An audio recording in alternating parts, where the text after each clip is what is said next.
நாக்குண்டாம் நல்ல மனமுண்டாம், மாமலரால் நோக்குண்டாம், மேனி நுடங்காது பூக்கொண்டு, துப்பாத்து திருமேனி தும்பிக்கையான் பாதம் தப்பாமல் சார்வார் தமக்கு. இந்த வீடியோவில் நம்ம பார்க்கக்கூடிய விஷயம் அப்படிங்கிறது மே மாதத்துக்கான பலன்கள். இந்த மே மாதம் அப்படிங்கிறது ஆங்கில மாதம். மே மாதம் அப்படிங்கிறது சித்திரையினுடைய 18ஆம் தேதியிலிருந்து ஜூலை மாதம் ஜூலை மாதம் தொடக்கம் வரைக்கும், அதாவது சித்திரை வைகாசி 17ஆம் தேதி வரைக்கும் இருக்குது. மொத்தம் 30 நாள் இருக்குது இந்த மே மாதம் அப்படிங்கிறது. இந்த 30 நாளுக்குமான பலன்கள் அப்படிங்கிறது என்ன, 12 ராசிக்கும் அப்படிங்கிறத நம்ம பார்க்குறோம். முதல்ல அந்த சித்திரையினுடைய விசேஷங்கள் என்ன அப்படிங்கிறத பார்ப்போம். சித்திரை மாதம் அப்படிங்கிறது சித்ரா பௌர்ணமி அப்படிங்கிறது ரொம்ப தவிர்க்க முடியாத ஒரு விஷயம். சித்ரா பௌர்ணமி அப்படிங்கிறது சித்திரை 17 அன்று வருது. சித்திரை 17 அப்படின்னு எடுத்துக்கிட்டிங்கன்னா சித்திரை 18 வரைக்குமே பௌர்ணமி இருக்கும். சித்திரை 18 தான் மே மாதத்தினுடைய முதல் நாள். அப்போ இந்த மே மாதம் தொடங்கிறது சித்ரா பௌர்ணமியில் தான் தொடங்குது. ஸோ இந்த மே மாதம் மிகுந்த சிறப்பு வாய்ந்த மாதம் அப்படிங்கிறத நம்ம தெரிஞ்சுக்கணும். இந்த மாதத்தினுடைய கிரக நிலைகள் அப்படிங்கிறது ரொம்ப ரொம்ப ரொம்ப விசேஷமாக இருக்குது. என்ன விசேஷமாக இருக்குது அப்படின்னு கேட்டிங்கன்னா, மேஷத்தில் வழக்கம் போல் எல்லா சித்திரை மாதத்திலும் சூரியன் உச்சமாக தான் இருப்பார். ஆனால் இந்த வருடம் மட்டும் செவ்வாய் ஆட்சி பலம் கொண்டு அதே வீட்டில் இருக்கார். அதே மாதிரி ரிஷபத்தில் புதனும் சுக்கிரனும் 2 நட்பு கிரகங்களும் இணைஞ்சு ஒரு அற்புதமான ஒரு நிலையில், சிம்மத்தில் கேது, அடுத்த நிலையில் பார்த்திங்கன்னா மிதுனத்தில் குரு, அவர் இந்த மாதத்தில் கடகத்தை நோக்கி பயணிப்பார். அதே மாதிரி கும்பத்தில் ராகு, மீனத்தில் சனி. இந்த மாதிரியான விசேஷம் கொண்ட ஒரு கிரக அமைப்புகள் இந்த மே மாதத்தில் அமைஞ்சிருக்குது அப்படிங்கிறது 12 ராசிக்குமே ரொம்ப ரொம்ப ரொம்ப சிறப்பான பலன்களை கொடுக்க இருக்குது. என்ன அப்படின்னு கேட்டிங்கன்னா, 2 சுப கிரகங்கள் அதாவது ஒரு சுப ராசியில், ரிஷபம் அப்படின்றது விசேஷமான ராசி, அங்கே புதனும் சுக்கிரனும் இணைஞ்ச மாதிரி ஒரு மாதம் பிறக்குது அப்படின்னாலே அது விசேஷம்தான். சரி, என்ன மாதிரியான நல்ல பலன்கள் நடக்கும் அப்படிங்கிறத நம்ம பார்ப்போம். இந்த சித்ரா பௌர்ணமியினுடைய விசேஷங்கள் என்ன அப்படின்னு பார்த்தீங்கன்னா, சித்ரா பௌர்ணமி அன்னைக்கு தான் சித்திரகுப்தனுடைய வழிபாடு நடக்கும். சித்திரகுப்தன் அப்படிங்கிறது யாருன்னு கேட்டிங்கன்னா, யமனுடைய பிஏ, அதாவது அசிஸ்டண்ட். இவர் தான் பாவ புண்ணிய கர்மா கணக்குகளை கையில் வச்சக்கூடியவர். ஸோ இவரை வழிபடக்கூடிய நாள் தான் சித்ரா பௌர்ணமி. அது மட்டும் இல்லாது ஒவ்வொரு குடும்பத்திலையும் அந்த குடும்பத்தினுடைய கன்னி தெய்வங்களை வழிபாடு பண்ணக்கூடிய மாதம்தான் சித்ரா பௌர்ணமி. சித்ரா பௌர்ணமி என்று விசேஷமாக அவங்கவுங்க குடும்பத்தில் கன்னி தெய்வங்களை எடுத்து வழிபாடு பண்ணுவாங்க. நம்ம வேணால் கன்னி தெய்வங்களுடைய வழிபாடு எப்படி அப்படிங்கிறத ஒரு தனி வீடியோவை கூட கொடுப்போம். ஸோ கன்னி தெய்வ வழிபாடு அப்படிங்கிறது ரொம்ப விசேஷமானதும் கூட, முக்கியத்துவம் வாய்ந்ததும் கூட. இதில் சித்திரகுப்தனுடைய வழிபாடு ரொம்ப ஒரு அவசியமான விஷயம். அதே மாதிரி திருவண்ணாமலை கிரிவலம், அவரவருடைய குலதெய்வ வழிபாடு. இதில் ரொம்ப குறிப்பிட்டு பேசணும் அப்படின்னா அன்னதானம் கொடுக்கறது. இந்த சித்திரை மாதத்தினுடைய ஒரு உக்கிரமான காலகட்டத்தில் அன்னதானம் கொடுக்கறத காட்டிலும் நீர்மோர் கொடுக்கறது, தாகத்துக்கு தண்ணீர் கொடுக்கறது, இதெல்லாம் ரொம்ப ரொம்ப விசேஷம். ஸோ அவங்க வயிறு குளிர்றது போல், மனம் குளிர்றது போல் உங்களுக்கு கர்மா தீர்க்கப்படும் அப்படிங்கிறது முக்கியமான விசேஷம். ஸோ இது முக்கியமான விஷயம். அதே மாதிரி இந்த சித்திரை மாதத்தில் கத்திரி வெயில் அப்படிங்கிறது மே மாதம் 4ஆம் தேதி அன்னைக்கு மே 28 வரைக்கும் இருக்கும். இந்த 25 நாட்களும் மக்கள் அதிகப்படியாக யாரும் வெளியில் வராமலும் சில விஷயங்களை தவிர்த்துக்கவும் வேணும். அன்பார்ந்த மீனராசினியர்களே, அதாவது இப்படி இருந்தால் நீங்கள் இப்போ இப்படி ஆயிட்டீங்க. எப்படின்னு கேட்டிங்கன்னா, கடந்த காலகட்டம் அப்படிங்கிறது விரைச்சனி, இப்போ நடக்கிறதுக்கு பேர் ஜென்மச்சனி. கவிழ்ந்து கடந்த நீங்கள் நிமிர்ந்துட்டீங்க. கடந்த காலகட்டத்தில் ஏற்பட்ட துன்பங்கள் நிறைய. ஆனால் இப்போ நம்ம பேசக்கூடிய விஷயம் அப்படிங்கிறது மே மாதத்தினுடைய ராசி பலன்கள் மட்டும்தான்.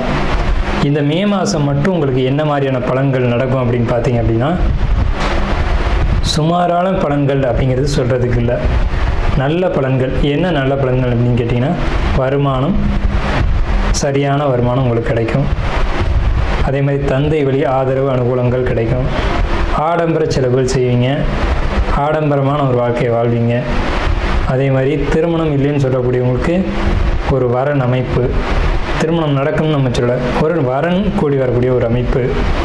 ஸோ இந்த மாதிரியான ஒரு யோகமான காலகட்டங்கள் அப்படிங்கிறது இந்த மே மாதத்தில் கண்ணுக்கு தெளிவாக உங்களுடைய கிரக அமைப்பில் பார்க்கும்போது தெரியுது. தாயார் வழி அனுகூலம், தாய் வழி ஆதாயம், அதாவது தாயினுடைய ஒரு சொத்து, தாய் வழியில் ஒரு பொண்ணு கிடைக்கிறது. அம்மா வழியில் இருக்கும் பொண்ணு இவ்வளோ நாள் நீங்கள் எங்கேயோ தேடிட்டு இருப்பீங்க, அந்த தாய் வழியில் இருக்க பொண்ணை போய் பேசுனீங்க அப்படின்னா அந்த பொண்ணை தர்றேன் அப்படின்னு சொல்லுவாங்க. பட் ஆனால் திருமணம் நடக்கிறதுக்கான காலகட்டம் அப்படிங்கிறது உங்களுடைய சுய ஜாதகத்தின் அடிப்படையில் முடிவு செய்யணும். ஆனால் உங்களுக்கு திருமணத்துக்கான காலகட்டம் தொடங்கியாச்சு. அதே மாதிரி தொழில் பொறுத்த வரைக்கும் முடிஞ்சு தான் இருக்குது, ஆனால் அது சுமாராக இப்போதைக்கு மூவாயிட்ருக்கும். குறிப்பாக இரவு நேரத்தில் தொழில் செய்யக்கூடியவங்க, உணவு சம்மந்தப்பட்ட தொழில் செய்யக்கூடியவங்களுக்கு நல்லா இருக்குது.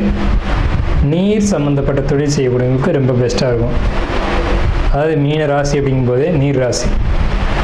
ஒருத்தருடைய தாகத்தை தீர்த்து தொழில் பண்ணிங்க அப்படின்னா உங்களுடைய தொழில் ரொம்ப சிறப்பாக இருக்கும்.